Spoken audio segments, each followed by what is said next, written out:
Assalamu alaikum wa rahmatullahi ta'ala wa barakatuh. So we're continuing with our theme of the amthal, the parables of the Quran. Allah Ta'ala says, بعد أعوذ بالله من الشيطان الرجيم. مثل الذين كفروا بربهم أعمالهم كرماد اشتدت به الريح في يوم عاصف لا يقدرون مما كسبوا على شيء ذلك هو الضلال البعيد. The example of those who disbelieve in their Lord is that their deeds are like ashes, which the wind blows forcefully on a stormy day. They are unable to keep from what they earned a single thing. That is indeed the extreme error. So, what is this talking about? There are a few opinions. The first opinion, which seems quite straightforward, is that Allah subhanahu wa ta'ala is comparing their deeds, the disbelievers' deeds, to ashes. Why is that? This is not in reference to their good deeds. This is just their goals, their aspirations. Because these people don't believe in the afterlife. They don't care. So what that means is that all of their hard work is for this dunya, for the material life. And therefore, all their efforts will be rendered to nothing because this world doesn't last and was never meant to last. So naturally, everything that you built in this dunya, it's all going to come apart. All you cared about was dunya, and so it's all going to come apart. That's one opinion. However, that's the minor opinion. The majority opinion is that this is referring to what? Al-a'mal, the good deeds, not just al-a'mal as-salihah, as in their good deeds. So Allah Ta'ala is making a reference to the good deeds of who? Of disbelievers. So, why is it that their good deeds will be burnt to ashes and then blown away, burnt to ashes and then blown away and scattered in the wind? The first point that we should mention is what? Intention changes the nature of a deed. Your intention changes the nature of a deed. Imagine, for example, you are very generous to your friend, you help him out one day, and then he says, I want to pay you back. Let me give you a nice gift. So he gives you a nice gift, and you feel really good about it. Man, that guy's so nice. He gave me this beautiful gift. And then you discover that he only gave it to you either to impress somebody else. Okay, a little bit less insincere towards me. Or let's say, for example, he gave it to you because he thought it was trash anyway. It was a garbage gift. I didn't even want it in my house. It's too ugly to be in my home, so you take it. Now that really changes the feeling, right? What if it was like a sabotage? I know this thing is a little bit dangerous. You take it. I'm going to see if it harms you in some way. Now that's really bad. So what this is demonstrating is what? That it's one gift, and the gift is always the same. Yet the intention changes everything. And so in a similar fashion, a good deed is done, and the same good deed can be done by the believer or disbeliever, but the wrong intent makes it like what? The intention comes from within, something very small, something very subtle, kind of like that one little spark. That one little spark can what? Light it on fire, turn the whole thing to ash. Just the same way the different intent can completely destroy your deed. Now, let's also paint another picture, inshallah ta'ala. Let's think of it from this perspective. I want you to imagine a person is rolling a very large log, very big, heavy, weighty, significant log. They're rolling this thing onto their property. They get it onto their property after lots of effort. And then, alhamdulillah, now they own this thing. What can they do with it? MashaAllah, they can chop it up and turn it into a nice log cabin, let's say, whatever the case is, right? And that log cabin can last them years and years and years, right? So they can derive lots of benefit from this big, heavy thing. So that's like similar to what? Doing a good deed that took lots and lots of effort, and you're hoping that it will benefit you for a long time. However, what if this person lights that wood on fire? What's going to happen? First and foremost, why would a person light that log on fire? What's the benefit of that? Well, the benefit is what? Heat in the short term. You get the heat right away, immediate benefit. You get to benefit from its warmth. But unfortunately, it also eats away at the wood until there's nothing left but ash. So in a similar fashion, there are some people who they do all of their good deeds, what? For the immediate benefit of this dunya.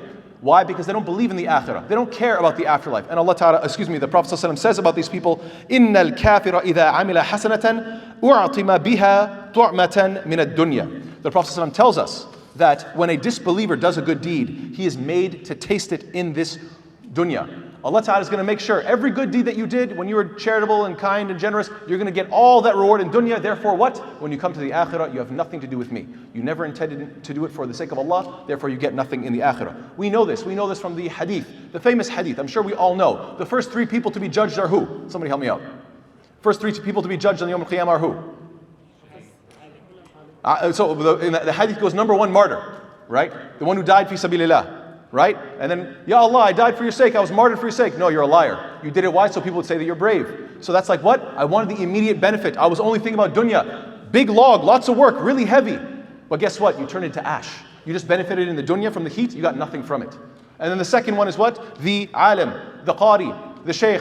Ya Allah, I taught Quran and I taught the people deen and I taught so much for your sake. You're a liar. You only did it what? So people would tell you, mashallah, shaykh, alim kabir, this and that, whatever. They gave you all those accolades. They praised you. You got nothing left in the akhirah. And same thing with the wealthy donor. He says, Ya Allah, I gave for your sake so much. You're a liar. You gave it so people would call you generous. They called you generous. They gave you everything you wanted. That's it. You were called generous. Khalas, you're done. So may Allah protect us from this. Now, after burning up their deeds, at least they have a little bit of ash, right? You might say, well, at least I have some ash, right? Isn't that something? It might not be heavy and significant like the log, but at least I got something to show for me. Maybe that can help me in some way in the akhirah. But subhanAllah, what does Allah Ta'ala say? Allah Ta'ala tells us, no, the wind is going to come and scatter it. So what does that represent? What is the wind representing in this particular parable? The wind represents two possibilities. Number one, Judgment Day. Judgment Day because all things that are light get tossed around in the wind. Everything that's light gets tossed around in the wind. Whereas things that remain are what? The things that are weighty and heavy and formidable, right? And in a similar fashion, on Judgment Day, all of the worldly possessions, everything that is light is going to be blown away. The only things that will remain are that which is heavy, as Allah Ta'ala says, فَأَمَّا مَنْ ثَقُلَتْ مَوَازِينُهُ فَهُوَ فِي عِيشَةٍ رَاضِيَةٍ. Allah Ta'ala says, as for those whose scales are heavy, they have weight behind it. That means what? It was heavy for you to stay up and come day after day, night after night, praying tarawih. It was heavy for you to fast every day. It was heavy for you to open your wallets and give fi sabilillah. These were heavy deeds. That's what's going to last on Judgment Day. And another perspective is what? So yes, basically, this is the weight that they did not have because they burnt. They did lots of good works. It was very heavy. It was very difficult, all the good deeds, but they burnt it all with the wrong intent. The second perspective is what? That this wind is representing shirk. Why does wind represent shirk? Allah knows best, but because the wind scatters the ashes in every direction, just as shirk causes a person to do good deeds with for different deities, for different causes, with different intentions. One day you're worshiping this deity, the next day you're worshiping that one. It's all scattered. It's like blowing it in the wind. And so, therefore, his deeds won't stand together. They will have no weight. Finally, last point, Allah Ta'ala says what? ذَلِكَ هُوَ الضَّلَالُ الْبَعِيدُ. That is the clear, obvious, distant, far, extreme loss and misguidance. What is the implication here? The implication is that their misguidance has reached the furthest extent. Why? Because they've somehow convinced themselves that doing a little bit of good will cover their rejection of Allah, who is Al-Barr, the source of all good. How could you think that doing a few good deeds is going to replace the fact that Allah Ta'ala, the source of goodness itself, you've rejected and you have done blasphemy and you have completely disrespected? SubhanAllah, how can that possibly work? How can a deed towards the creation be good if it's done in denial, rejection, and blasphemy towards the Creator, the one who is facilitating all of this, your existence, and every opportunity to do good to begin with? And so therefore I want to finish with a final homework assignment, inshallah ta'ala, as I try to consistently do. What is the homework assignment, inshallah ta'ala? Something very, very simple. Try to have your intention straight, especially for tonight, the 21st night, and the 23rd, and the 25th, and the 27th, and 29th. What do I mean by this? Try to make sure that you are regularly and consistently turning your attention inward.